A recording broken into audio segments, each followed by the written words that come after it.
Welcome back. Yes, I am here once again, Richard Story, with the next scintillating episode of A Jolly Good Natter Over Coffee and Biscuits. Hope you've had a good week since the last time, and I'm joined once again, as ever, by my erstwhile colleague, who is once again going to impress us with the fact that he's remembered his name, and I can assure you he does remember it without having to refer to his notes, even though I do sometimes write it down and show it to him just in case. What is your name, sir? Mark Cameron. Yes. You're right. I mean, hey, listener, if you want to drop us an email at jollygoodnatter@coffeeandbiscuits.com, and no, that's wrong. jollygoodnatter at gmail.com. Let me get that right. Yep. jollygoodnatter@gmail.com. You might want to email us and send us some tips and hints as to how he might remember his name, more easily in future. That'd be very good. Or even how I could remember it better, so I don't have to keep asking you what it is. Yeah, and the funniest one we'll read out. Well, yes. Yeah. Although there might be a difference of opinion as to which the funniest one is. We might have to read more than one. Yes. Okay. Are we going to offer a prize for the best one? No. Okay. I remember they did that on LBC. They one of the presenters on there, he said, someone phoned up and says, all these people calling into your show, don't they ever get a prize? And he went, I'll tell you what, I'll allow you to make a jingle. That will be your prize. So you can just say something right now, and if it's good, I might just use it on my show. So this fella goes, all right then, tell me when we're recording. And it was Clive Bull. Do you listen to Clive Bull? And he goes, okay, I'll give you a 3, 2, 1 count in, and then you can say whatever you like. So he goes, 3, 2, 1, go. And this fella goes, call Clive Bull and you'll get nothing.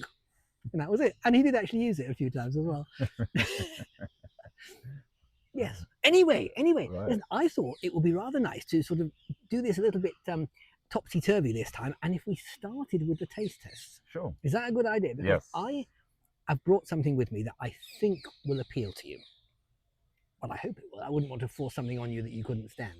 All right. See, I am old enough to remember, and I'm sure you are too, despite your attempts, with the oil of you later, appear otherwise. Stop it.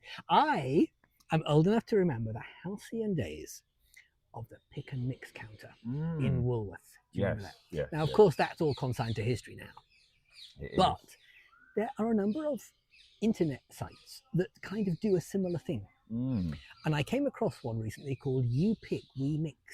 And they've got all these retro sweets, loads and loads of them. Fantastic. And you can choose which ones you want, and they put them in a 1 kilo bag or whatever weight you want, and they send it to you according to your specifications. Fantastic. And I tried one of these, and I brought it with me. Fantastic. Would you like to try? I certainly would. You see, now the reason why this is such a unique taste test is usually when we do whatever we're going to taste, it's just one thing. But you see, this I'm about to produce for you is a whole cornucopia of sweets of different kinds.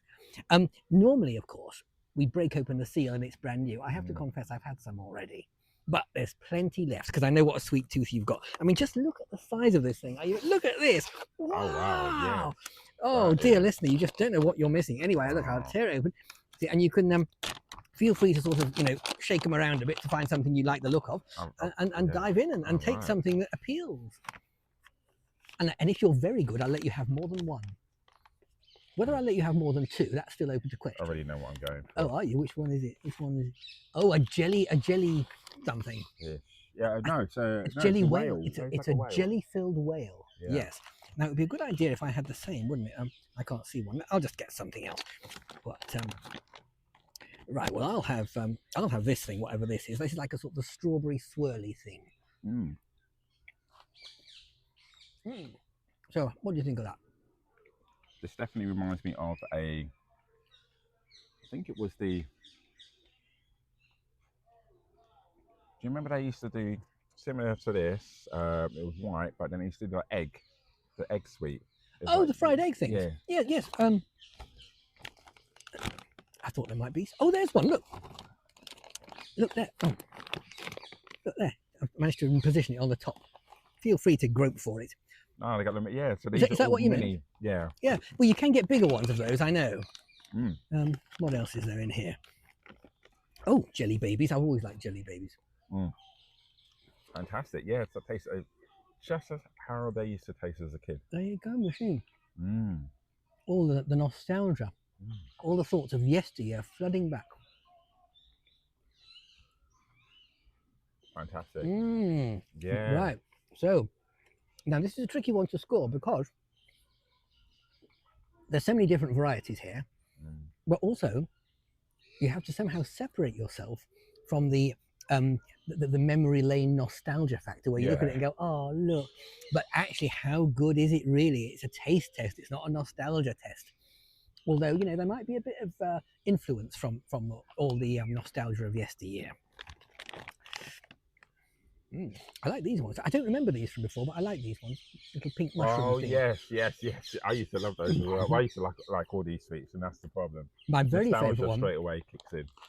My very favourite one is so far down the packet, I haven't reached it yet. It's that one there with the pink top and the white bit underneath. Yes. This one. I like those, but it's too far down. Which is a dilemma to have, because a nice dilemma to have, because it means I've got to eat all the other sweets to get them. I was just going to say, that's why I was laughing. Oh, it's a bit of a dilemma. Oh, what am I going to do?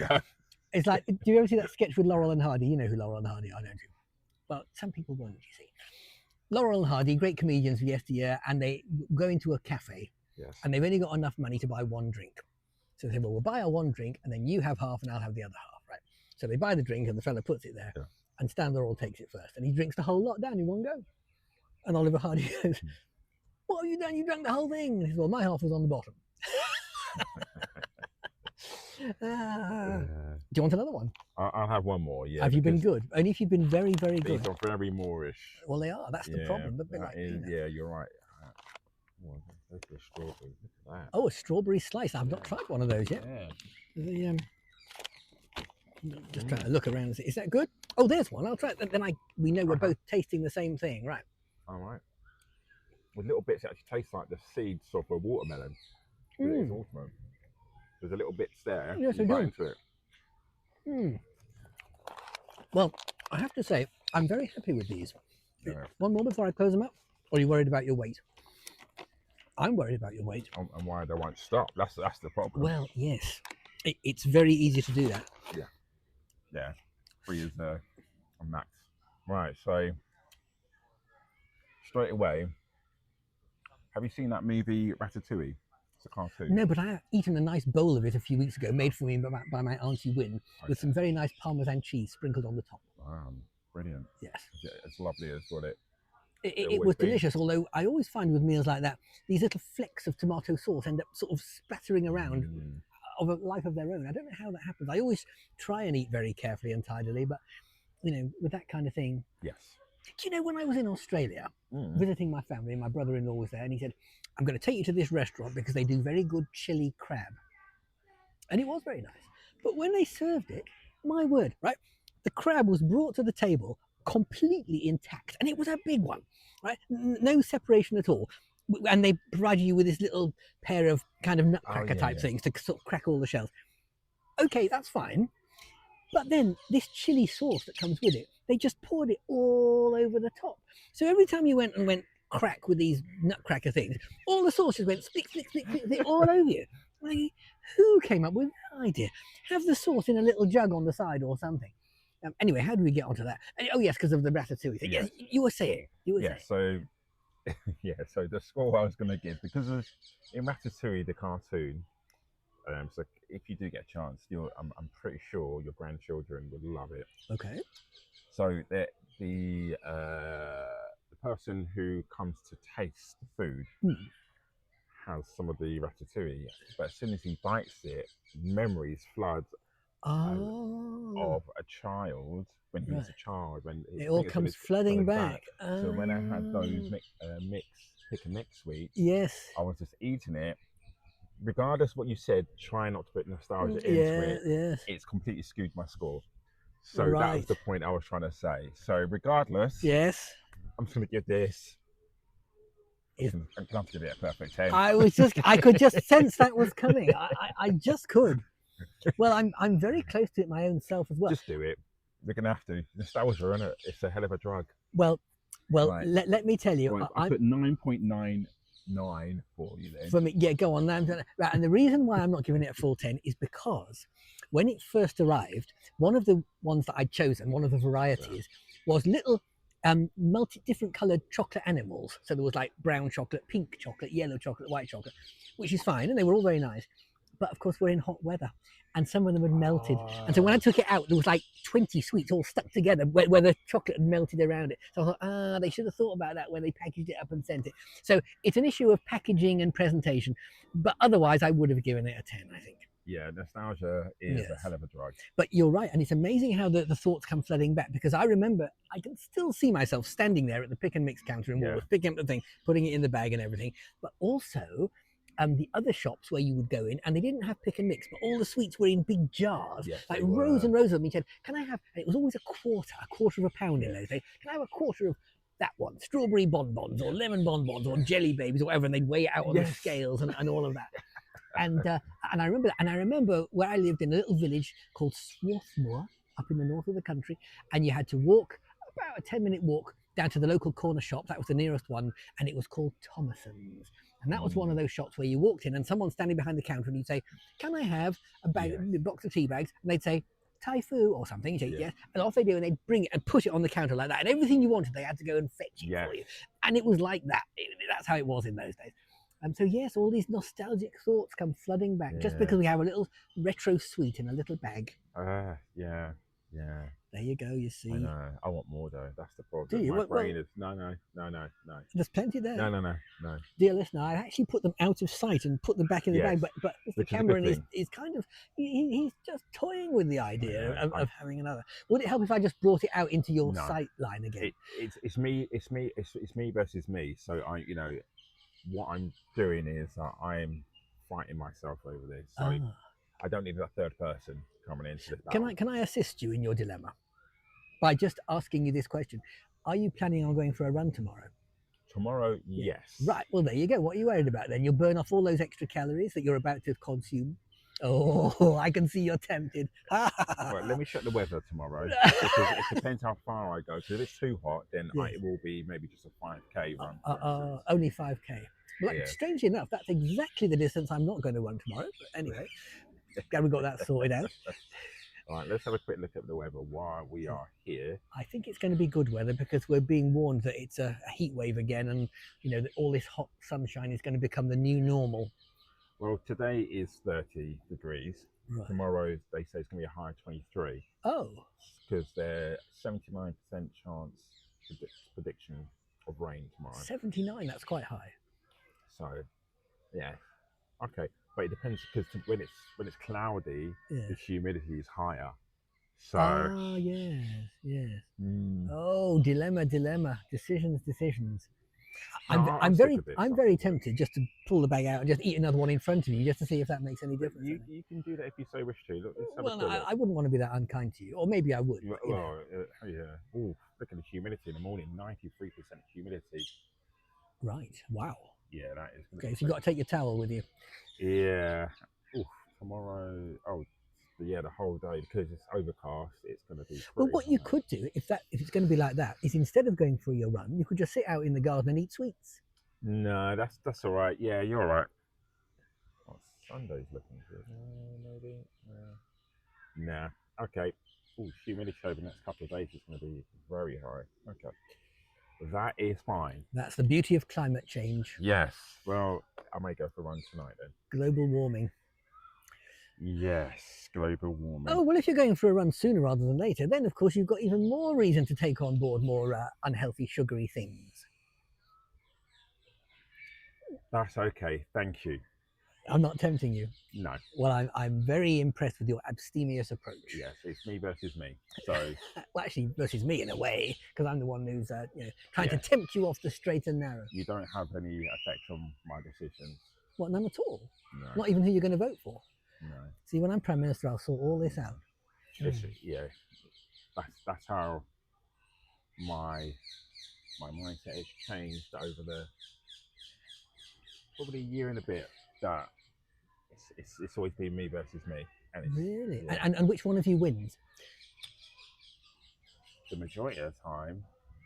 Well, it's 50-50, and that's the reason why at the moment I'm, because sometimes the other side wins, sometimes. Yeah, but you say that they're both you. You say it's me versus me, so who wins? And the answer is me. Yes, I get what you're saying. But yeah, the me side of or fall into temptation, and sometimes not fall into temptation. Ah. Yeah. So I'm trying to maneuver more Right. towards Well, not it's important to temptation. keep in perspective. There's nothing wrong with the temptation in itself. It's how you respond to the temptation. That's the crucial thing. Because everyone has temptation, Sure. but it's do you give in to it or not? Well, that's what I mean. Yes. Yeah, yeah. I mean, And it puts me in mind of that famous quotation from Oscar Wilde, who says, "I can resist everything except temptation." There you go. Well, he had a way with words. Yeah, he certainly did. Yes. I remember one of my favourite lines that he ever wrote was there was a play where there's this fellow standing in the corner smoking, and someone says, "Oh, I do like the smell of your cigarettes," and he says, "Do you like them? They're very expensive. I can only afford them when I'm in debt." Which I thought was very clever. This guy. Yeah, it is an expensive habit to. Yeah, but I love the idea that I'm so far in debt, I'll buy these. Yeah. Yeah. Yeah. Okay. Oh, It's clever, isn't it? yeah, Oscar Wilde. Yeah. Yeah, no, he was very good with his phraseology, a veritable wordsmith. But there was a lot of poignancy in what he had to say as well. When one day he said, "We are all in the gutter, but some of us are looking at the stars." That is very true. Yeah. I can see how that could be. Yeah, you see. Oh, we've got suddenly very deep all of a sudden. Yeah. Yeah, and that bird agrees as well. Yeah. It does, yes. Yes, dear listeners, just in case you've temporarily forgotten, we are sitting here in the beautiful environs of Crystal Palace Park. When we first started making these podcasts, we had the idea that we were going to meet in a different place every time. And so far we've met, well, here. We've done once in a little coffee shop round the corner, but otherwise the park seems to satisfy our needs. But as we did mention earlier, if you've got any suggestions about where you think it would be good to broadcast from, do let us know. We'd love to hear your suggestions. Email address, as always, jollygoodnatter@gmail.com. Yes. And we have people standing by now to read your dozens and dozens and dozens and dozens and hundreds, nay thousands of messages that will be filling our inbox imminently. Certainly, yes, we do. Yes. So, do you have any plans this weekend at all? Well, only to tempt you with more sweets. That's not going to work. That's not going to work. No, actually, well, as I mentioned recently to you, the music exam session, now that that's finished and is all over with, I shall be able to take it easy for a little while, although I do have a couple of rehearsals coming up for my two-man concert with my West End singer friend, who we're just putting the finishing touches to that, and hopefully we're going to take it out on tour when it's ready very soon. You should definitely let me know when. Yeah, I will do. I'll let everybody know about that. Coming soon to a village hall near you. yeah, it'll be good. Really, it'll be really interesting to see and listen to that. It'll be fantastic. Myself, going to watch the boxing tomorrow. When you say watch the boxing, do you mean the boxing club that you're involved with, or is it something else? Oh, I'm actually going to watch Daniel Dubois and Alexander Usyk for the heavyweight title of the world. Wow. In Wembley. Yes, my good friend, I think I told you about my good friend Matthew, I've known for 30 good gracious, minutes? About 33 years. 33 minutes? 33 years? years, yeah. You never told me you had a friend. Yeah, I know, it's amazing, isn't it? So, yes, he I said to him, oh, look, they still got tickets available. And I, laughed and joked. I went, yeah, look, I remember. He called me, and went, oh, by the way, I've got tickets. Wow, so when are you doing that? Tomorrow evening. Good gracious. Yeah. And is it expensive to go to something like that? I've never been to a boxing match. But this is going to be my first heavyweight, because this is for unification, so this is for all the belts as well. So this is this is quite a big. So whoever wins, what title do they get, or something? So you know what Muhammad Ali fought for the heavyweight. Yeah. So because there's 4 belts in the division, so there's a WBC, WBO, and WBA.